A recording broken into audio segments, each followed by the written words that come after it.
राधे राधे। माघ मास महात्म्य 8वां अध्याय। दत्तात्रेय ने आगे की कथा को सुनाते हुए कहा, विकुंडल ने देवदूत से प्रार्थना की, हे दूत, माघ स्नान के साथ साथ वे कौन से पुण्य कर्म हैं जिन्हें करने से व्यक्ति यमलोक और नरक के दर्शन नहीं करता? कृपा पूर्वक मुझे विस्तार से बतलाइए। यमदूत ने कहा, हे वैश्य, तुमने बहुत अच्छा प्रश्न किया है। ध्यान देकर सुनो। वह मनुष्य जो तुलसी का पौधा श्रद्धा और प्रेम सहित लगाता है और उसकी सेवा करता है, वह सब पापों से मुक्त हो जाता है। जो भक्त तुलसी दल को भक्ति भाव सहित भगवान को अर्पित करते हैं और भगवान का चरणोदक लेते हैं, वे सदा सर्वदा के लिए पाप मुक्त होकर भगवान की कृपा प्राप्त करते हैं। शास्त्रों का कथन है कि नर्मदा का दर्शन, गंगा जी का स्नान तथा तुलसी वन का स्पर्श, ये तीनों ही कार्य महापुण्य फल देने वाले हैं।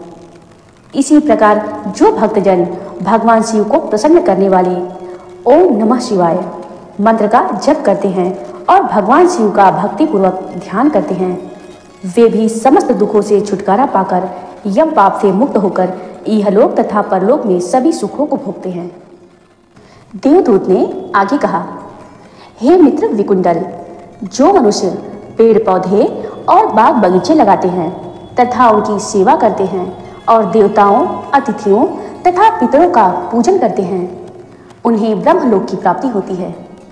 हे वैश्यवर, जो अतिथि मध्याह्न काल में अपने घर आए, वह चाहे मूर्ख हो, पतित हो, अज्ञानी हो अथवा वेद पाठी विद्वान या पंडित हो, उसकी हीनता और शिष्टता का भेद त्याग कर उसे ब्रह्म समान ही समझना चाहिए।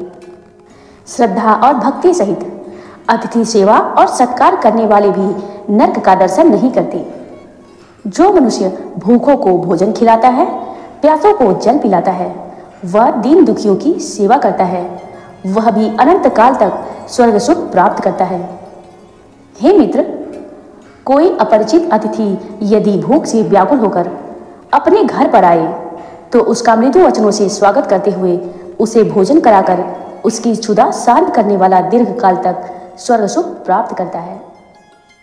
गृहस्थ धर्म का विवेचन करते हुए देवदूत ने आगे कहा, हे मित्र, जो व्यक्ति अतिथि का आदर सत्कार नहीं करते हैं, उनका निरादर करते हैं, उनसे घृणा करते हैं या उन्हें देखकर मुंह फेर लेते हैं, वे घोर पाप के भागी बनकर नरक को प्राप्त करते हैं। जिस गृहस्थ के द्वार से याचक निरादित होकर या नहीं है, कहीं और जाओ अथवा मैं कुछ नहीं दूंगा इत्यादि वचन सुनकर निराश होकर लौटता है, वह गृहस्थ घोर पाप का भागी बनकर नरक की यातनाएं भोगता है। ऐसा करने वालों के सारे पुण्य और ईश्वर भक्ति व्यर्थ हो जाती है। अतएव घर आए याचक अथवा अतिथि को ईश्वर का स्वरूप समझकर उसका यथाशक्ति आदर सत्कार करना चाहिए। उसे कभी भी निराश नहीं करना चाहिए। सभी गृहस्थों के लिए अतिथि सेवा परम पुनीत धर्म और कर्तव्य है।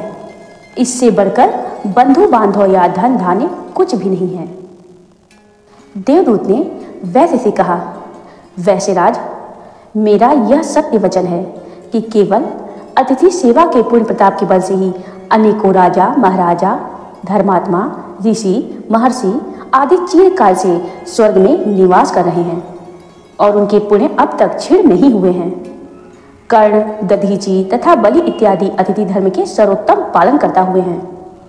इनके पुण्य अभी तक अक्षय बने हुए हैं और वह अनंत काल तक स्वर्ग का भोग करते रहेंगे।